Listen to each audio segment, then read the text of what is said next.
High friend, welcome to R N Academy. তো যে সমস্ত ক্যান্ডিডেট প্রাইমারি টেট পরীক্ষা দেবে তাদের জন্য মোস্ট ইম্পর্টেন্ট সাজেশন নিয়ে এসেছি।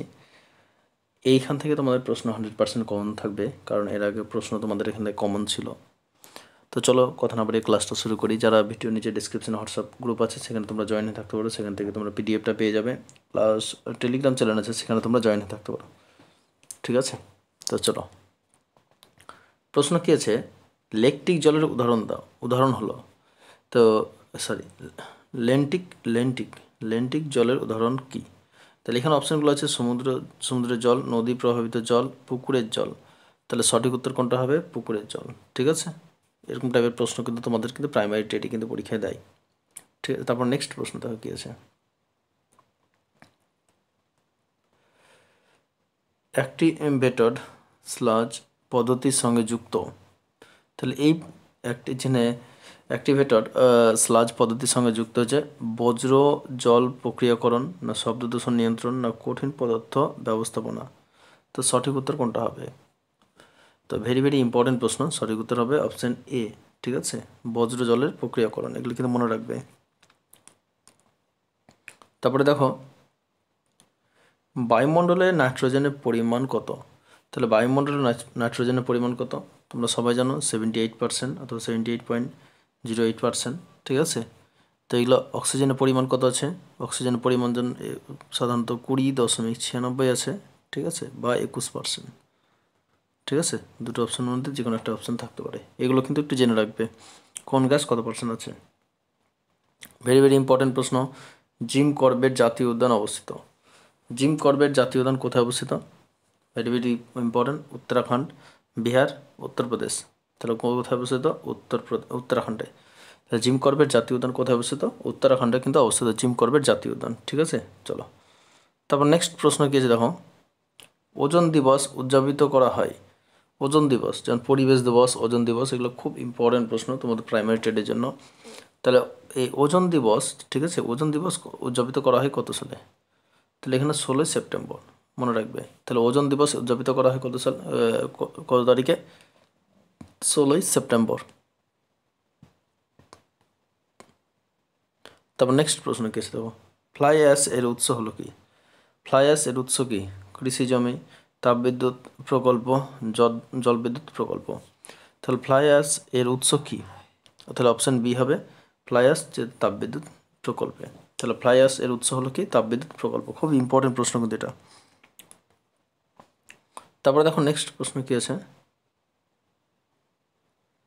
ভারতে স্টেজ 2, যে ভারতে এই স্টেজ 2 নিম্নলিখিত যার সঙ্গে সম্পর্কিত। তো এই যে স্টেজ 2 যদি বলা থাকে, ঠিক আছে, কিসের সঙ্গে সম্পর্কিত? গাড়ির ধোঁয়া। তাহলে গাড়ির ধোঁয়ার সঙ্গে স্টেজ 2 সম্পর্কিত। ভেরি ভেরি ইম্পর্টেন্ট প্রশ্ন। ঠিক আছে,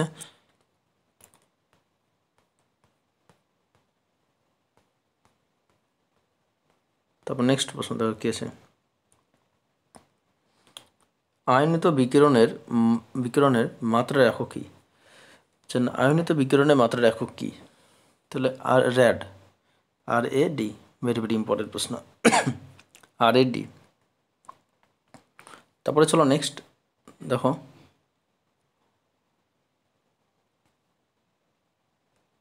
কী বলেছে, স্যান্ড ফ্লাই নিম্নলিখিত যে রোগের জন্য দায়ী। তো স্যান্ড ফ্লাই নিম্নলিখিত যে রোগের জন্য দায়ী, কোন রোগের জন্য দায়ী? খুব ইম্পর্টেন্ট প্রশ্ন। তাহলে অপশান এ হবে সঠিক উত্তর, কালাজ্বর। তো এই স্যান্ড ফ্লাই নিম্নলিখিত কিসের সঙ্গে যুক্ত? কালাজ্বরের সঙ্গে যুক্ত। ঠিক আছে, স্যান্ড ফ্লাই কালাজ্বরের সঙ্গে যুক্ত। তারপর নেক্সট প্রশ্ন কী আছে দেখো,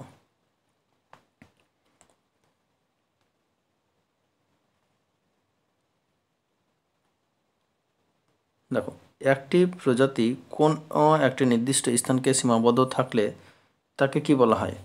বলছে একটি প্রজাতি কোন একটি নির্দিষ্ট স্থানে সীমাবদ্ধ থাকলে তাকে কি বলা হয়?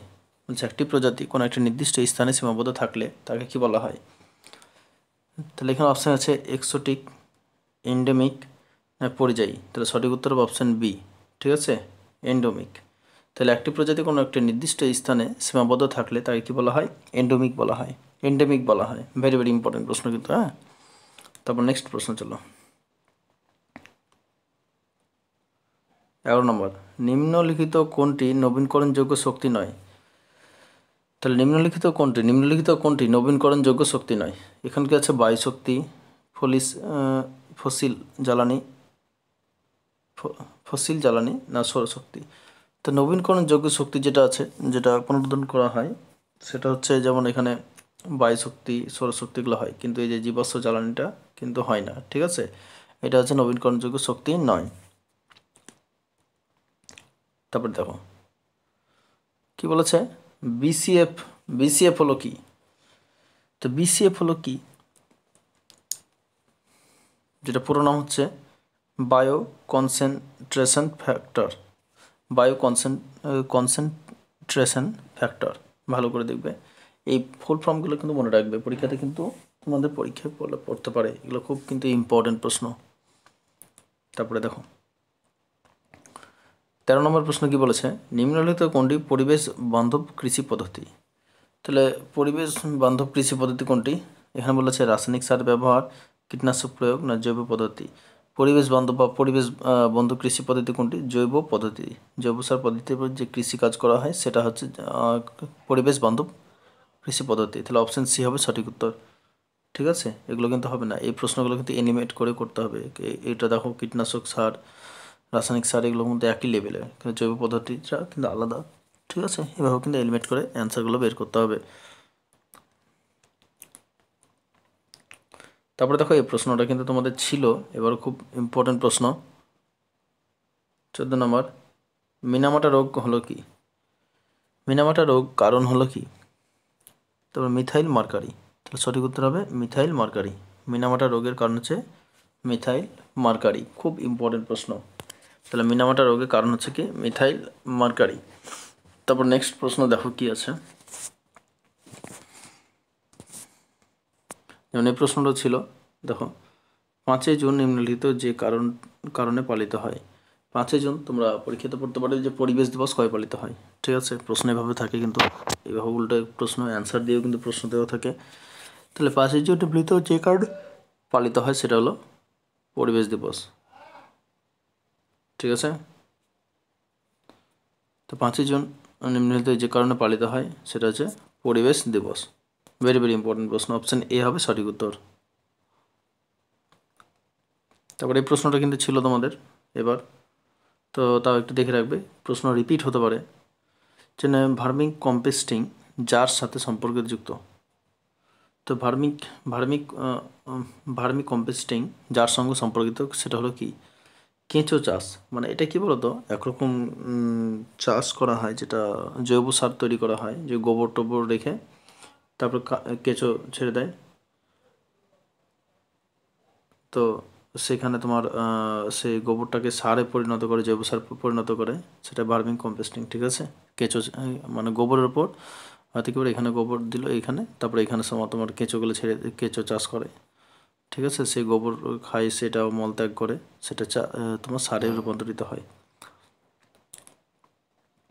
তারপর দেখো কি আছে প্রশ্ন, নেক্সট প্রশ্ন, স্পোর ব্যাংক নিম্নলিখিত কোনটির অন্তর্গত? ঠিক আছে, স্পোর ব্যাংক নিম্নলিখিত কোনটির অন্তর্গত? তাহলে এটা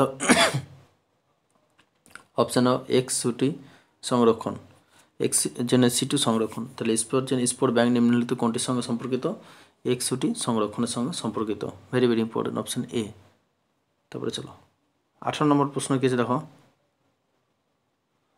ভারতবর্ষে জীব বৈচিত্র্যের আইন প্রণয়ন করা হয় কত সালে? ভারতবর্ষে জীব বৈচিত্র্য আইন প্রণয়ন কত সালে করা হয়? অপশান বি 2002 সালে। তাহলে ভারতবর্ষের জীব বৈচিত্র্য আইন প্রণয়ন করা হয় কত সালে? 2002 সালে। ভেরি ভেরি ইম্পর্টেন্ট প্রশ্ন কিন্তু। 19 নম্বর প্রশ্ন কি বলেছে দেখো, শব্দের তীব্রতা মাপা হয় একক হলো কি?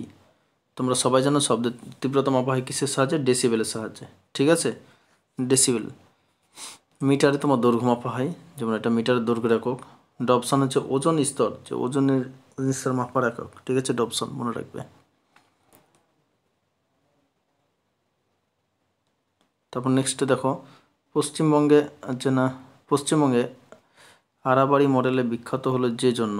তাহলে পশ্চিমবঙ্গে আড়াবাড়ি মডেল বিখ্যাত হলো যে জন্য, সেটা হলো কি? অপশান এ যৌথ ব্যবস্থা। ঠিক আছে, পশ্চিমবঙ্গে আড়াআড়ি মডেল বিখ্যাত হলো যে জন্য তা হলো যৌথ বন ব্যবস্থা। সঠিক উত্তর অপশন এ হবে সঠিক উত্তর। ঠিক আছে, যৌথ বন ব্যবস্থা।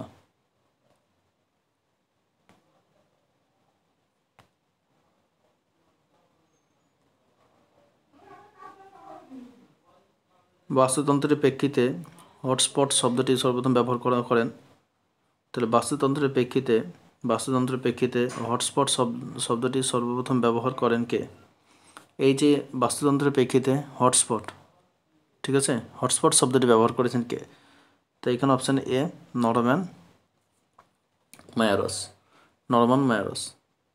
নরম্যান যেটা আছে বাস্তুতন্ত্রের যে হটস্পট শব্দটি কিন্তু ব্যবহার করেছিলেন সে প্রথম।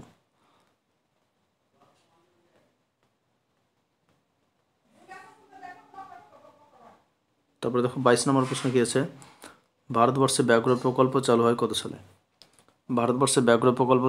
সালে? অপশান এ হবে সঠিক উত্তর 1973 সালে। তাহলে ভারতবর্ষে ব্যাঘ্র প্রকল্প চালু হয় কত সালে? 1973 সালে।